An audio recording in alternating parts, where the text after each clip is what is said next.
Throughout history, there have been many feuds and rivalries, such as the Red Sox versus the Yankees, the Giants versus the Dodgers, Pats versus Genos, the Midnight Express versus the Rock and Roll Express, Betty Davis versus Joan Crawford, and me and my coworkers. So today let's look at this book on CD I listened to. It's called Slugfest.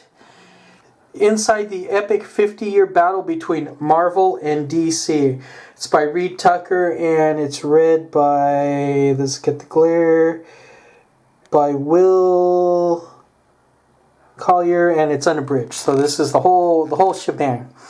Yeah, this was I listened to this on my commute. I kind of didn't really want to listen to the news because lately the news has really been bad, and I just kind of wanted to see something kind of light. And this does chronicle the 50-year battle between Marvel and DC, when Marvel was an upstart company, comic company, and DC was establishment. And that's kind of most of the theme of the book, or the story, was that Marvel was hip, young, in your face, and with Stan Lee's writing, and DC was more conservative and not willing to take chances. And it was the major theme of the book. And and it's true, but after a while it kind of got old. But but that was the whole thing with the Marvel would do something, DC would copy it, and vice versa.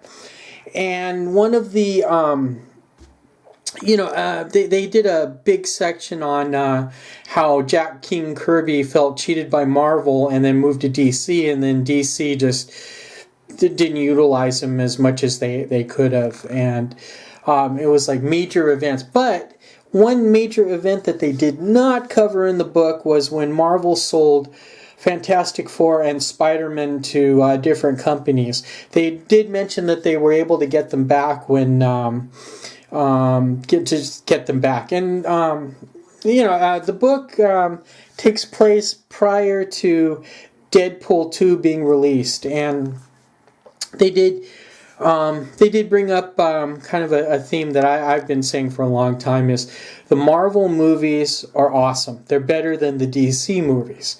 However, DC's animated and a lot of their TV shows are better than, the animated ones are better than Marvel's animated stuff. Some of the Marvel stuff, like they had a Thor and a Black Widow one, animated thing that wasn't really animated. Maybe Thor's cape would move, but it was kind of lame. And here's the inside of it's 9 CDs, and that's kind of what the CDs look like. This kept me going for maybe 5 days on the road commuting.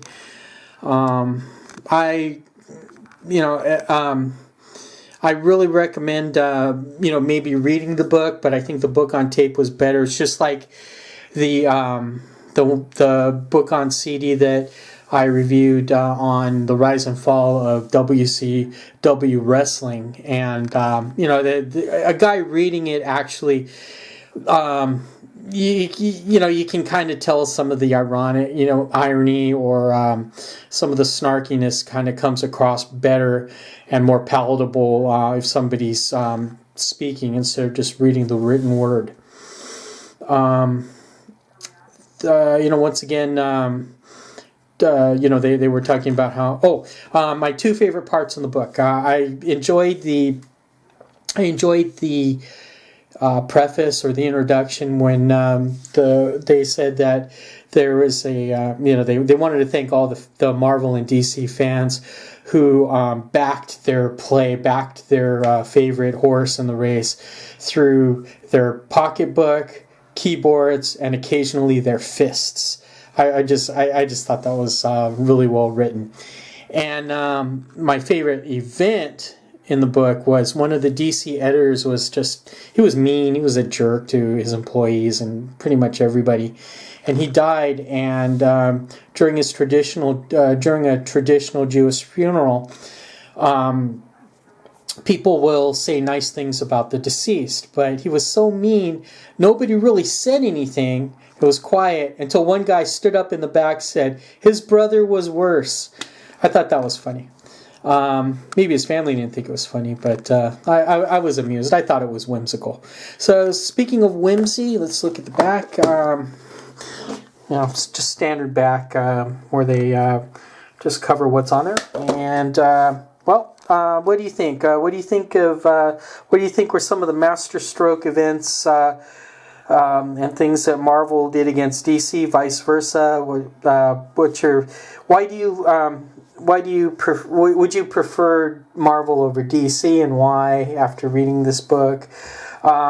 And the next one right now, I'm listening to a history. It's Running with the Devil. It's a history of when Van Halen started to hit it big. I'm enjoying that. So what do you think? Give me a hearty thumbs up, like and subscribe, and thanks for watching. Bye now.